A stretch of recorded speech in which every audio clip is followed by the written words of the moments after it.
할렐루야. 오늘 하나님 나라 백성의 감사라는 제목으로 함께 은혜 나누겠습니다. 여러분, 옛날에는 돼지 꿈꾸면 복권 사시는 분들 참 많았죠. 요즘은 시대가 좀 변해가지고 물꿈을 꿀 때 복권 사라 그럽디다. 수돗물을 잠궜는데 계속 물이 안 멈추고 흘러나오는 거, 폭포수를 계속 바라보고 있는 거, 이런 거 보면 로또 사래요. 안 걸려도 저 탓하지 마세요. 어떤 사람은 똥꿈 꾸면 돈 들어온답니다.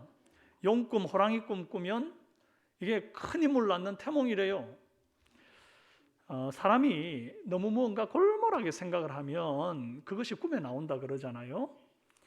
그래서 돈을 너무 사모하고 그리워하면 꿈에 뭐 물꿈, 똥꿈, 돼지꿈 이런 거 꿉니다. 또 정말 뭐 걸출한 자식을 놓기를 사모하고 막 그걸 골몰이 생각하고 그러면 용꿈, 돼지꿈도 꿀 수 있습니다. 그러면 성도는 무엇을 사모하고 무엇을 꿈꿔야 됩니까? 저는 예수님 꿈 말고는 나머지는 다 영양가 없는 꿈이라고 생각합니다. 돼지가 나오면 뭐합니까? 용 나오면 그거 해석하려고 용 쓸 필요 하나도 없습니다. 여러분, 혹시 잠들 때 말이죠, 악몽을 꾸시는 분들 계십니까? 그러면 꼭 기도하고 잠자리에 드시길 바랍니다. 말씀 보고 잠자리에 드십시오. 꿈자리에 예수님을 초청할 때에 그 꿈자리가 평안할 줄 믿습니다. 저는 매일 밤 잠자기 전에 딸아이 머리에 안수 기도하고 자는데요, 그때 빼놓지 않고 하는 기도가 하나님, 우리 딸이 예수님 꿈꾸고 행복한 잠자리 들게 해주세요, 이렇게 기도합니다. 여러분, 저도 이 꿈자리에서 예수님 만나고 싶은 마음이 늘 간절합니다. 자주 안 나타나셔서 서운할 정도인데, 성도에게 있어서 제일 중요한 꿈은 용꿈도 돼지꿈도 아니고 예수님 꿈인 줄로 믿습니다. 안전하 서나 예수님만 사모하며 주님 꿈에 취해 사는 그런 저와 여러분 되시기 바랍니다. 다니엘은 늘 하나님을 사모하는 사람이었습니다. 안전하 서나 주님을 너무 사모해가지고 하루에 3번씩 예루살렘으로 향한 창문을 활짝 열어젖히고 하나님의 얼굴을 사모하며 기도했습니다. 그랬더니 주님이 다니엘에게 나타나셔가지고 하나님의 놀라운 하늘 비전과 꿈을 다니엘에게 부어주세요. 요엘서 2장 28절 29절에 보면 그 후에 내가 내 영을 만민에게 부어주리니 너희 자녀들이 장래 일을 말할 것이며 너희 늙은이들은 꿈을 꾸며 너희 젊은이들은 이상을 볼 겁니다. 이상은 비전을 말하는 거예요. 그때 또 내가 내 영을 내 남종과 여종에게 부어줄 것이다 그랬어요. 여러분, 여기 자녀들이 예언하고 늙은이들이 꿈을 꾸고 젊은이들이 비전 본다는 거, 이 말씀이 돼지 꿈, 용 꿈, 태몽, 돈 버는 꿈, 인생 한방 뒤집는 꿈, 그런 꿈 말하는 거 아닌 거 아시죠?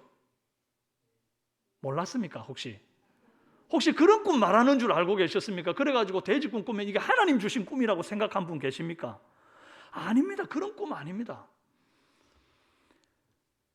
하나님의 말씀에서 성도가 꿈을 꾼다 할 때 이 꿈은요, 꿈을 꾼다 할 때 할로모트, 야로몬이라고 하는 말을 쓰는데, 이게 자연인들, 저와 여러분 같은 사람들이 잠자면서 꾸는 돼지꿈, 용꿈 어쩌고 저쩌고 하는 그런 꿈들을 말하는 게 아니고, 아까 젊은이는 이상을 볼 것이며 그랬잖아요. 비전 볼 것이며 하는 방금 이 뒤에 따라 나온 이상을 볼 것이며와 같이 평행되는 그런 표현입니다. 그러니까 그냥 일반적인 꿈을 말하는 게 아닌 거죠. 미래의 예언을 담은 하나님의 비전을 말하는 거거든요. 이 꿈은 바벨론 포로기로부터 종말과 구원의 날까지 이르는 역사를 관통하는 하나님의 비전을 보이시는 거예요.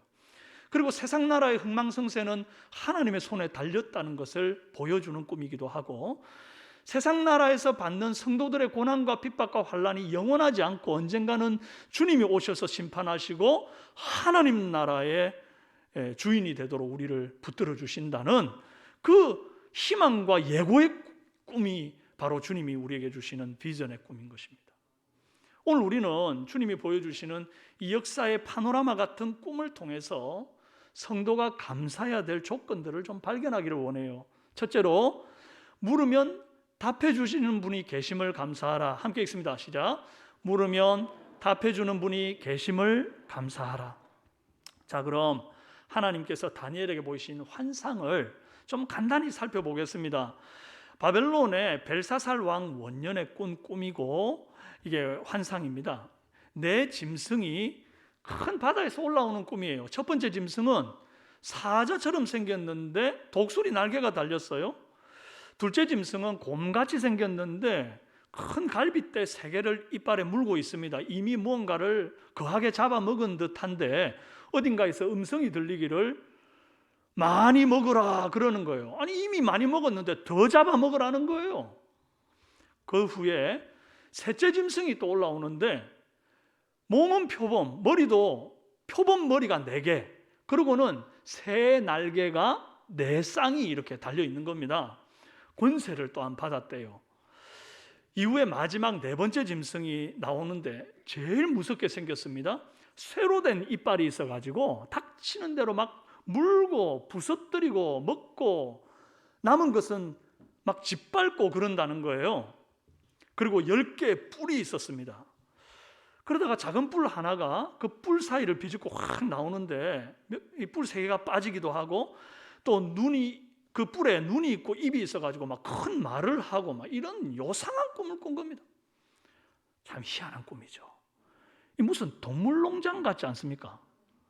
근데 익숙한 듯 익숙하지 않은 익숙한 것 같은 짐승의 꿈인 거예요. 어디서 듣도 보도 못한 이 녀석들이 올라오는데 가만히 보니까 갈수록 더 강하고 무섭고 잔인한 녀석들입니다. 그런데 이 꿈의 끝이 그렇게 끝난 게 아니라 보좌에 좌정하고 계신 하나님이 계시고 그 앉은 보좌가 막 불이 강처럼 흘러나오는데 이 불이 나와가지고 제일 무섭게 생긴 그 넷째 짐승을 태워 죽여버리는 거예요. 그리고 마침내 인자 같은 이가 영광과 존귀를 얻고 성도들은 그를 섬기는 것입니다. 여기까지가 다니엘이 본 겁니다. 여러분, 다니엘이 이 끔찍한 동물원 꿈을 꾼 후에 도통 이해가 안 돼서 근심하고 번민했습니다. 여러분, 제가 오늘 여기까지만 설교하고 집에 갑니다. 그러면 여러분 마음에 도대체 목사님 무슨 말을 한 거야? 근심하고 번민 안 되겠습니까? 안 되겠습니까? 이해가 안 되는 말을 하고 가는 거잖아요. 막 번민하고 막 근심을 했어요. 여러분, 성도가 예언의 말씀을 대할 때에 품게 되는 마음, 그것이 바로 이 근심과 번민의 마음이에요. 이게 당연한 겁니다. 하나님이 내게 보이신 뜻, 보이신 말씀이 있는데 그게 이해되지 않으면 궁금해 미치겠고 근심이 되고 번민이 되는 거, 이게 정상적인 반응이라는 거예요. 여러분, 혹 이런 정상적인 반응 보이고 계십니까? 아니면 말씀을 듣고 읽었는데 이해가 안 될 때 아유, 역시 성경은 어렵네, 이해 안 되는 게 당연하지 뭐, 내가 신학자도 아니고 목사님이나 열심히 하라 그래, 나는 그냥 이해하는 만큼만 이해할래, 그리고 덮어두는 거, 이건 당연한 게 아닙니다. 뭐가 당연하다고요? 이해 안 될 때 번민하고 괴로워하고 막 근심하는 거, 이게 당연하다고요. 알고 싶어 미쳐야 되는 거예요. 저는 다니엘이 번민하고 근심했다는 말이 참 위로가 됩니다. 아니, 위대한 선지자 다니엘도 하나님이 보여주신 꿈과 비전을 이렇게 한 방에 깨닫지를 못하고 근심하고 괴로워했다는 거죠. 얼마나 인간적입니까? 우리랑 뭐 다를 게 뭐가 있습니까? 그러니까 결국 다니엘도 뭐 해야 되죠? 하나님께 물어봐야 되는 거예요. 다니엘이 근심하고 번민한 후에 어떻게 했는가? 아이고, 지금은 머리도 복잡하고 속도 시끄러우니까 일단은 지금은 모르겠다, 덮어두자, 이러지를 않고 바로 16절에 내가 그 곁에 모여 선자들 중 하나에게 나아가서 이 모든 일의 진상을 뭐하매? 물음에 그가 내게 말하여 그 일의 해석을 알려주며 이르되. 물으니까 뭐 했다고요? 알려주셨다고요.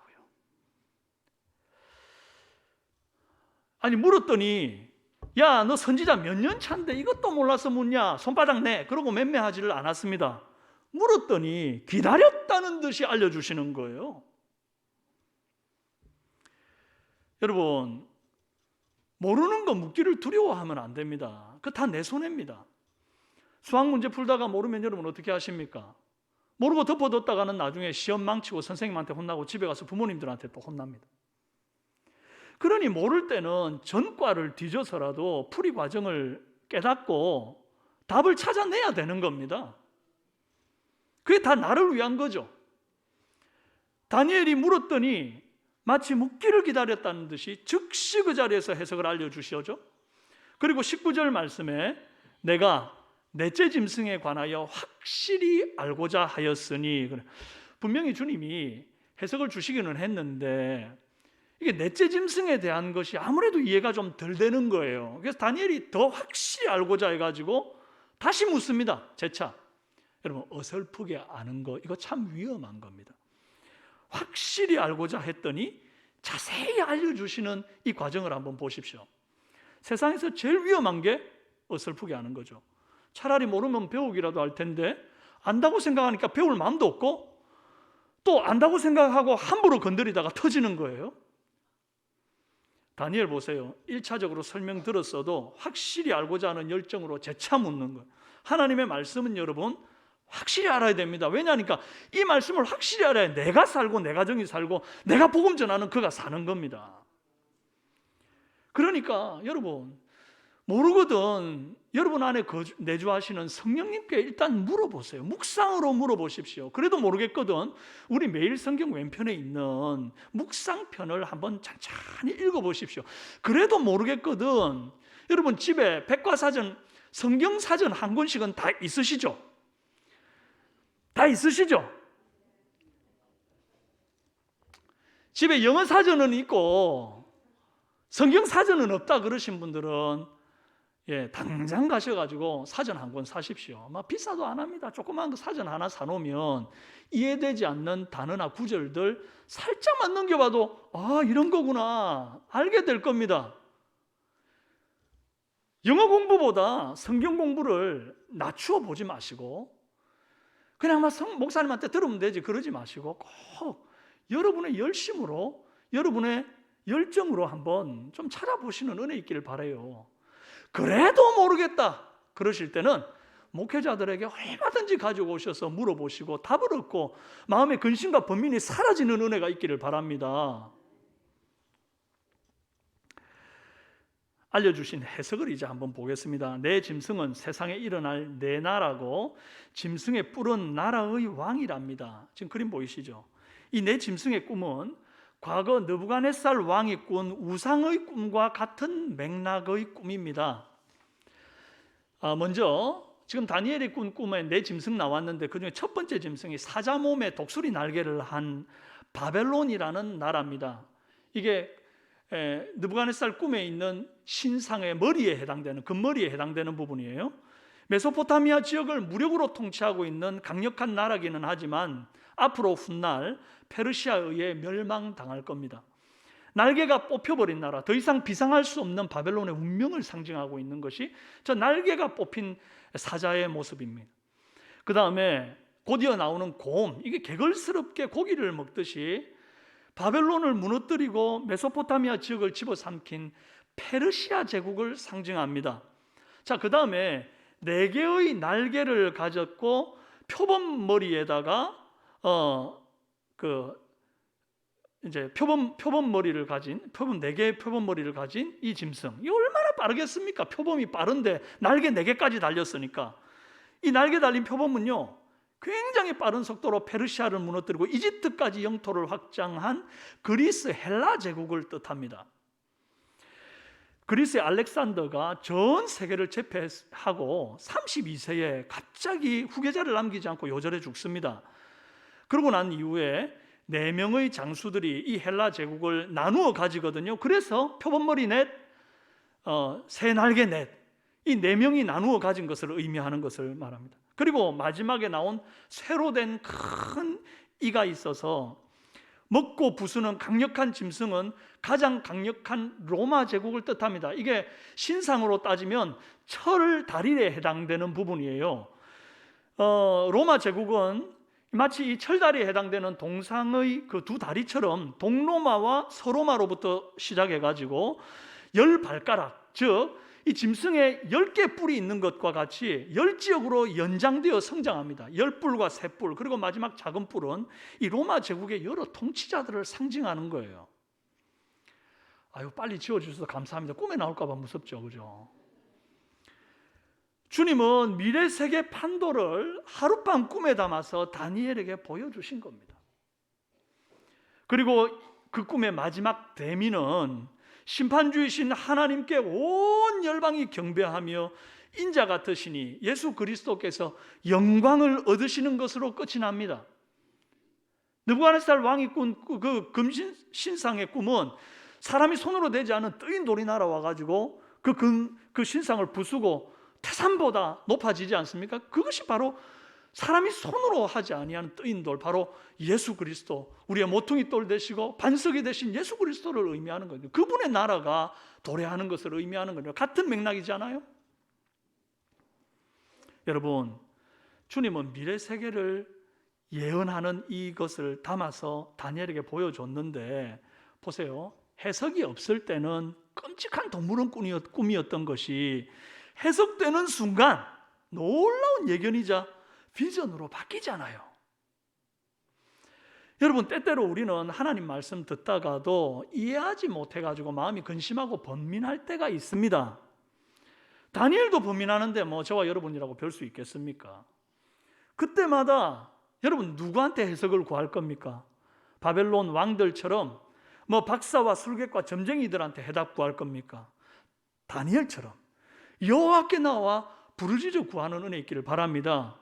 그럴 때 우리 안에 모든 해석되지 못해 답답한 것들이 시원하게 뚫릴 줄로 믿습니다. 주님이 해답을 가지신 분 아닙니까? 진리의 성령이 오시면 그가 모든 진리 가운데로 우리를 인도하겠다 했고 장래일을 너희에게 알리시리라 그랬거든요. 진리가 뭔지 장래일이 뭔지 알려주시는 인생 내비게이션은 주님입니다. 하나님은 물어도 대답 없는 돌이나 깎아 만든 나무나 쪼아 만든 그런 주물로 부어 만든 그런 쇠로 만든 신과 다릅니다. 하나님은 말씀하시는 하나님, 대답하시는 하나님, 비밀을 밝히 보이시는 하나님이십니다. 그러므로 여러분 마음에 근심하고 번민할 때에 주저하지 말고 여호와께 물으십시오. 언제든지 무엇이든지 물으면 답 주시는 우리 주님이 어디에 계신다고요? 내 안에 내주하여 계시니 이 성령님께 자주 물으시는 은혜 있기를 바랍니다. 둘째로 하나님 나라 백성 되게 하심 감사. 크게 있으며 시작. 하나님 나라 백성 되게 하심 감사. 내 짐승의 공통점이 무엇이었습니까? 하나같이 무섭고 세 보이고 사납고 물어뜯고 부수고 짓밟고. 짐승들은요, 아까 말씀에 해석하실 때에 세상 나라들이다 그렇게 말했거든요. 짐승은 나라들이다. 여러분, 세상 나라는 다 이렇습니다. 옛적에 바벨론, 페르시아, 그리스, 로마 이런 나라들만 그랬던 게 아니었습니다. 지금 우리가 살고 있는 2022년 이 세상 나라들 역시 전혀 다를 바 없습니다. 평화를 위해서 핵무기를 보유하겠다라고 하는 이 말도 안 되는 논리를 펼치는 세상 아닙니까? 평화를 위해서 지금 막 군비를 증강하느라고 유럽이 지금 떠들썩합니다. 뿔들은 또 어땠나요? 뿔들은 왕들을 의미한다 했거든요. 기존에 있던 뿔을 밀고 올라옵니다. 그래서 있던 뿔은 빠지고 새 뿔이 나오는데 그 뿔들은 다 앞에 있던 뿔보다 더 동류보다 커 보이려고 애쓴다는 그런 표현이 있어요. 여러분, 오늘날 국가의 통치자들이 다 그럽니다. 우리가 더 세다고 그렇게 자꾸 과시하는데 온 힘을 기울입니다. 바로 우리 위에 3대째 세습하면서 더 커 보이려고 더 그렇게 애쓰고 날마다 미사일 쏘아대는 난폭한 이웃이 있습니다. 또 3년임을 위해서 제로 방역한다고 백성들 눈물을 외면하고 그렇게 참 봉쇄를 일삼는 그런 분도 계시고 막 선교사도 추방하고 막 교회도 폭파하고 막 난립니다. 시대가 변했다고 하나도 달라진 게 없습니다.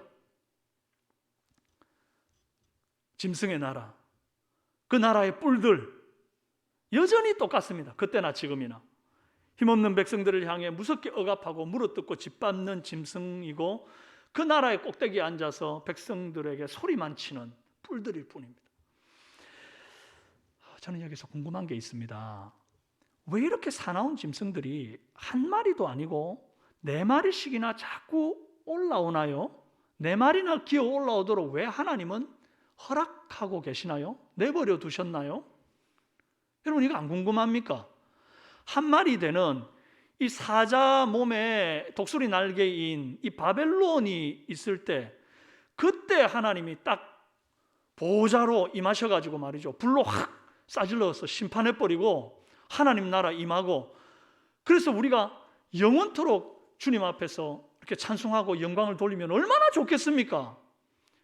그런데 웬일인지 바벨론이 끝나고 나서도 주님은 임재하지 않으시고 페르시아, 그리스, 로마 계속해서 제국의 역사를 이어가도록 허락하시는 거예요. 여러분, 이 짐승들, 세상 나라들이 성도를 얼마나 괴롭힙니까? 25절에 보면 그가 장차 지극히 높으신 이를 말로 대적하며 또 지극히 높으신 이의 성도를 뭐한다? 괴롭게 할 것이며, 그가 또 때와 법을 고치리라 할 것이며, 성도들은 그의 손에 붙임받으며 한 때와 두 때와 반 때를 지내리라. 또 22절에 옛적부터 항상 계신 이가 와서 지극히 높은 이의 성도를 위하여 원한을 풀어주셨고, 때가 이르면 성도들이 나라를 얻었다 그랬어요. 여러분, 성도들이 짐승, 즉 이 세상 나라와 그 통치자들 때문에 괴롭힘을 당했는데, 그 괴롭힘의 정도가 얼마나 심했는지 원한이 맺힐 정도라는 겁니다. 한이 맺힐 만큼 고통과 핍박을 당하는 성도들을 왜 보고만 계십니까? 한 마리, 두 마리로 끝내실 일이지 왜 3마리, 4마리 계속 올라오도록 내버려 두셔서 성도들을 괴롭게 하느냐고요. 옥석을 가리시는 중입니다. 뭐라고요? 옥석을 가리는 중이에요. 요한계시록 13장 4절 말씀에 용이 짐승에게 권세를 주므로 용에게 경배하며, 짐승에게 뭐 한다고요? 경배하며. 짐승에게 경배하면 돼요, 안 돼요? 안 될 것 아닙니까?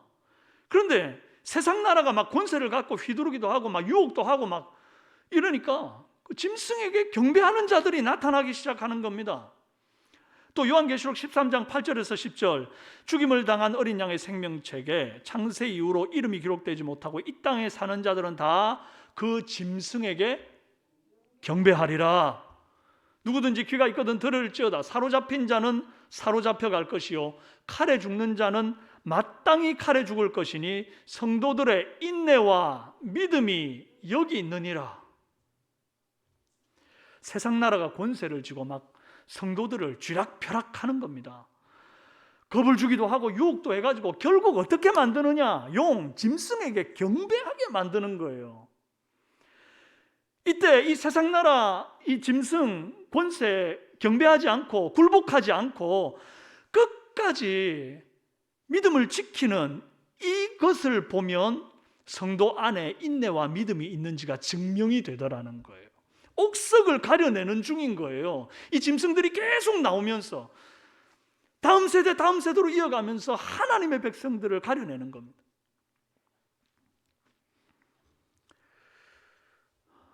그 가운데 믿음 지키는 자는 사로잡혀 가기도 하고 칼에 죽기도 하는데, 거기에 성도의 인내와 믿음이 있다.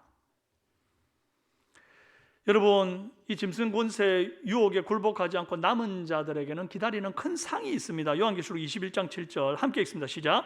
이기는 자는 이것들을 상속으로 받으리라. 나는 그의 하나님이 되고 그는 내 아들이 되리라. 여러분, 짐승 나라, 이 세상 나라와 세상 풍조에 굴복하지 않고 인내와 믿음으로 이긴 자들이 마침내 하나님 나라의 복락을 상속으로 받습니다. 그날 세상 나라에서 받았던 온갖 서름과 눈물과 고통 한 맺혀가지고, 아까 원한이 맺혔다 그랬다 아닙니까? 그런데 그것을 우리 주님께서 다 풀어주시는 날이 온다는 거예요. 다니엘이 이 환상을 보고 나서 어떤 마음 먹었을까요? 이 짐승의 환상을 보고 마지막에 그 한 맺힌 걸 풀어주시는 그걸 보면서 다니엘이 무슨 마음 들었을까요? 아, 지금은 짐승이 다스리는 시기구나. 지금 내가 사는 시기는 이 지금 사자머리에 독수리 날개 달린 시기인데, 그 금머리에 해당되는 시기인데 이게 끝이 아니구나. 뒤에 짐승들 아직 계속 올라올 거구나. 세상이 다스리는 나라가 앞으로도 한참 이어지겠구나. 그러나 내가 절대로 이 짐승에게 굴복하거나 아양 떨거나 경배하거나 세상 유혹에 넘어가서 믿음 저버리지 말아야 되겠구나. 주님 오셔서 반드시 성도의 원한을 풀어주실 테니 그때까지 참고 인내해야 되겠구나. 이 마음을 다니엘이 품는 겁니다. 이 마음 품으라고 하나님께서 다니엘에게 이 비전을 보여주신 거예요. 그리고 다니엘이 이것을 기록하게 하셔서 오늘 저와 여러분이 읽게 하심으로 이 마음을 우리에게 갖게 하시기를 원하시는 겁니다. 구약시대는 이 신앙을 그루터기 신앙, 남은 자 신앙이라 말할 수 있어요. 이사야 6장 13절 말씀에 밤나무와 상수리 나무가 배임을 당하여도 그 그루터기는 남아있는 것 같이 거룩한 씨가 이 땅의 그루터기니라 하시더라. 밤나무 상수리 나무가 배임당한 것처럼 유대인들이 약속의 땅에서 배임당해가지고 여기저기 포로로 흩어졌습니다. 그러나 그렇게 포로로 흩어져서 끝나는 게 아니라 끝까지 그 포로로 흩어진 이방 땅에서 여호와 하나님만을 의지하고 불 속에도 들어가고 사자밥도 되는 가운데 절대 세상 나라에 굴복하지 아니하는 그 하나님만을 경배하는 거룩한 씨, 그루터기, 남은 자들, 그들이 있다는 거예요. 신약의 성도는 이기는 자이고 이게 곧 남은 자입니다. 이 남은 자 신앙, 이기는 자 신앙은 구약과 신약의 강을 건너 오늘 우리에게 요청되는 신앙입니다. 세상 권세와 유혹의 물결이 지금도 우리 앞에 넘실대고 있습니다. 아니, 다니엘 시대보다 훨씬 더 강력한 세상 권세와 독한 유혹이 우리들 앞에 놓여 있는 거예요. 그럼에도 불구하고 저와 여러분이 아직까지 세상 권세에 굴복하지 않고 짐승에게 경배하지 않고 오늘 이 추수감사주일 예배 우리 하나님께만 경배하기 위하여 나왔다는 것 자체가 얼마나 감사한 일입니까? 저와 여러분이 이 땅의 거룩한 시고 이 땅의 그루터기고 마지막 날 하나님 나라를 상속받을 이기는 자인 줄로 믿습니다.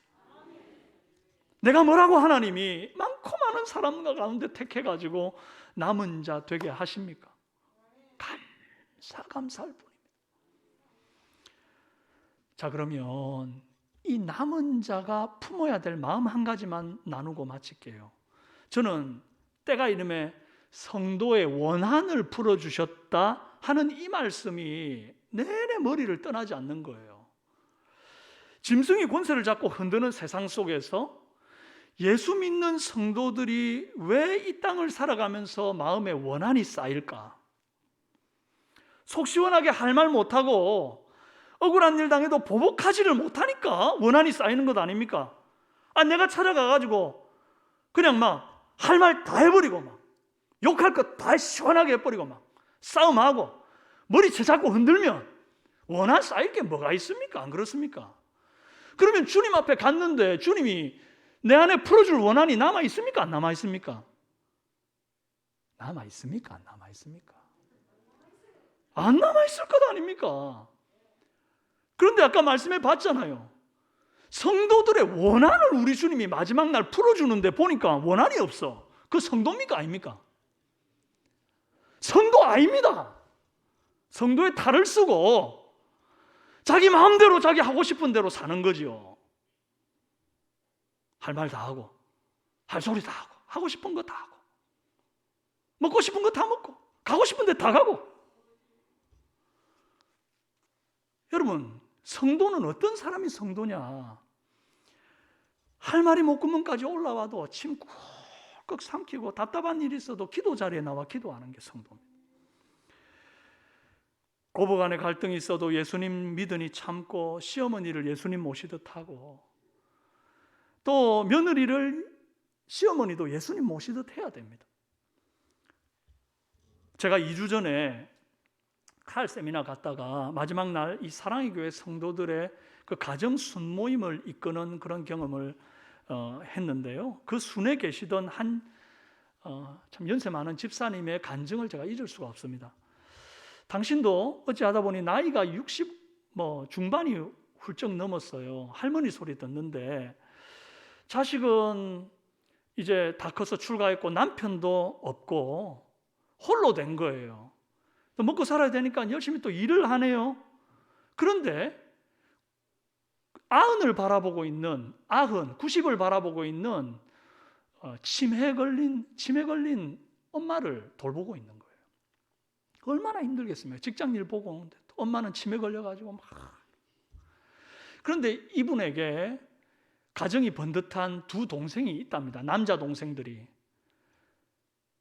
그런데 이 동생들은 엄마 보기를 싫어하고, 그래서 어쩔 수 없이 제일 나이 많은 또 혼자 살고 일도 해야 되는 자기가 이제 그 어머니를 돌보는데, 명절이 되면 이 동생들이 와가지고 하는 말이 아무것도 보태주는 것 없으면서 누나는 왜 엄마한테 잘 못하는 것 같아? 좀 더 잘해.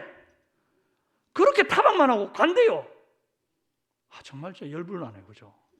말하는 중에도 얼마나 속이 상. 그러니까 그 얘기를 하면서 이분이 나 자기 너무 원통하고 서러운데 동생들한테 나도 할 말 다 한번 쏟아내놓고 싶은데 예수님 믿어서 그러지 못하겠다는 거.